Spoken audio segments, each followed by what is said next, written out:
تا غذا که باورت نمیشه با هواپز انقدر خوب بشه. غذای دوم کباب کوبیده.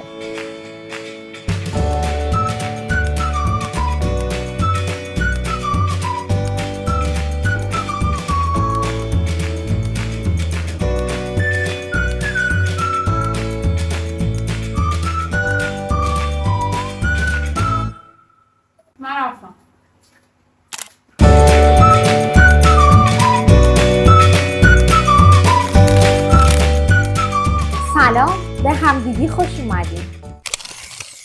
امروز میخوام بهت یاد بدم چطوری توی خونه به راحت ترین و سریع ترین روش ممکن یک کباب کوبیده مشتی درست کنی. میگی چطوری؟ بریم با هم درستش کنیم. بچه‌ها من خیلی سریع میرم سراغ مواد اولیه‌اش. ببینید برای درست کردن کوبیده، این کوبیده‌ای که من میگم، برای اینکه بدون دود درست شه احتیاج به فر یا هواپز داریم. من امروز میخوام بهتون بگم که چطوری یک کوبیده آبدار و خوشمزه با هواپز درست کنیم. البته که درجه و زمانش رو با فرم بهتون میگم، ولی من امروز میخوام با هواپز درست کنم. برای درست کردنش من امروز 500 گرم گوشت چرخ کرده پرچرب گرفتم. میتونه گوشت چرخ کردهتون ترکیبی از گوشت گاو و گوسفند باشه که خیلی بهتر میشه، آبدارتر میشه، ولی باید حتما پرچرب باشه. یعنی اون حالا توی ایران قسمت قلبگاهش رو استفاده میکنن بیشتر. اینجا توی ترکیه همین ذاتاً گوشتاشون پرچربه. وقتی میگیری کلا گوشت چرخ کردهشون واقعا پرچرب کمتر بشن میگیری واسه چربی داره. همین اگه تو ترکیه این بگید گوشت چرخ کرده پرچرب میخوام.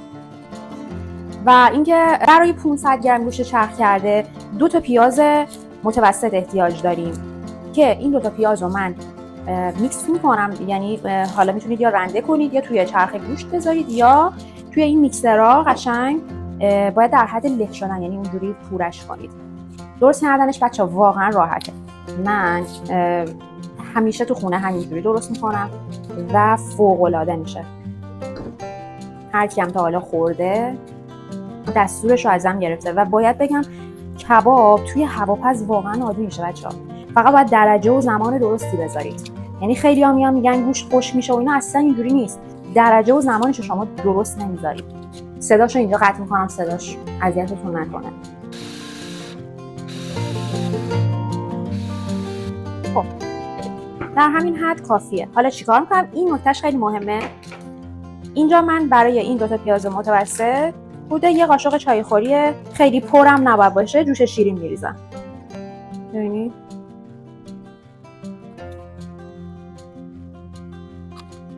اینو هم میزنم.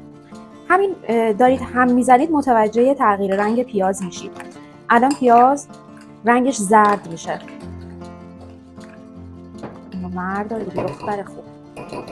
این همین که مخلوط شد درش رو میبندم. یک کیسه البته میکشم روش، بعد درش رو میبندم. این میره توی یخچال برای چند ساعت، حداقل باید 3-4 ساعت بمونه. البته شده من یه موقع عجله داشتم 1 ساعت توی یخچال گذاشتم بعد سریع درست کردم، اونم شده. مزهش بدم نشد، ولی بهتره که بیشتر استراحت کنه. الان همزمان گوشت هم میریزم این تو و یه مقدار نمک و فلفل سیاه. من فلفل سیاه زیاد میزنم ولی کاملا سلیقه‌ایه. حالا من دستکشم تموم شده، با دست مجبورم که با دست ورزش بدم. اینو ورز میدیم. یه چیز مهمی که هست اینه که بچه‌ها به هیچ عنوان کوبیده توی هواپز وا نمیره و از هم فلفل رفت دماغم. کوبیده اصلا وا نمیره. یعنی تو حالتی که شما کوبیده رو به سیخ می‌زنید و روی منقل می‌خواید درست کنید، اون درصد چربی گوشت خیلی مهمه. اون مقدار پیازی که شما تفاله پیازی که میخواید اضافه کنید، مقدار آبدار بودنش باز مهمه. این ورز دادن گوشت خیلی مهمه. تو حالتی که تو منقل میخواید درست کنید گوشتتون باید حتما پرچرب باشه و انقدر اینو ورز بدید که چربی گوشت بزنه بیرون. یعنی در این حد باید ورز بدید. ولی توی هواپز دیگه این مشکلات رو ندارید. حالا گوشتت کم چرب باشه، نمیدونم یه ذره آب پیازو بیشتر بزنید، اینو اوکیه. اینو فقط راحت بشه که کباب کوبیده درست می‌کنی، می‌ذاری توی سبد یا سینی هواپزت یا فرت و این اوکیه. حالا من اینو توی هواپز درست می‌کنم. خودت آخر ویدیو می‌بینی که چه کبابی تحویل میده. خب اینو من سلفون میکشم و میذارم یخچال. من معمولا این کارو میکنم 3-4 ساعت دیگه موقعی که حالا خواستیم غذا رو بخوریم من برنج رو میذارم، حالا میخوایم جلوکش کنیم یا کته. وقتی که دم گذاشتم برنجو، کبابا رو میارم میذارم توی هواپز و همزمان حاضر میشه. بریم و برگردیم من بهتون نشون بدم که کبابا رو چه درجه و زمانی باید بذاریم. خب بچه‌ها 3-4 ساعت گذشت و من پیاز رو از صافی رد کردم.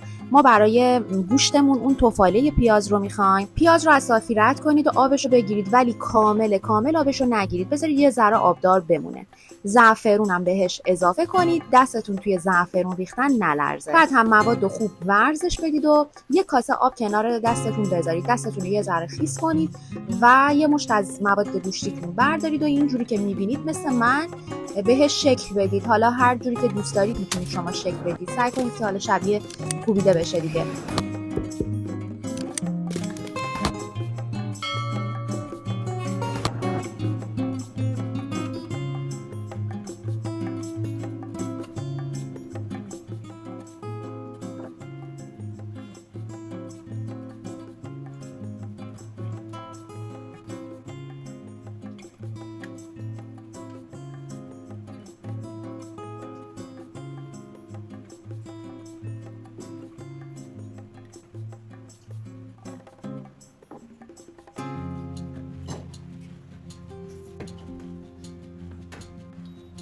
حالا هواپز رو بذارید روی درجه حرارت 200 مدت زمان 10 دقیقه. پخت کوبیده هاتون کاملا بسته به اندازه کوبیده هاتون داره، یعنی میزان ضخامتش توش تاثیر داره. اگه نازک‌تر بذارید همین 10 دقیقه کافیه، ولی برای من چون یه ذره ضخیم‌تر درستشون کرده بودم اینجا به نظرم اومد که 5 دقیقه دیگه بذارم بهتره و 5 دقیقه دیگه گذاشتم. بعد از 5 دقیقه ببینید چی شد. فقط دقت کنید به هیچ عنوان بیشتر از 15 دقیقه دیگه نذارید، چون کوبیده‌تون حسابی خوش میشه و دیگه آبدار نمیمونه. ولی الان ببینید این کوبیده فقط چی شد.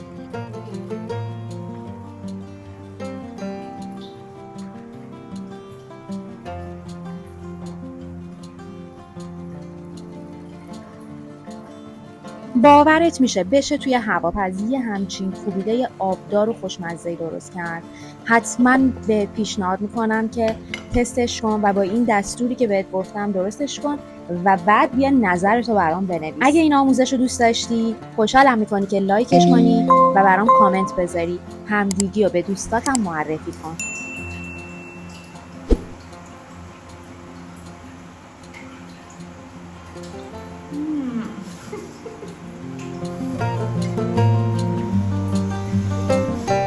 خیلی خوشمزه است.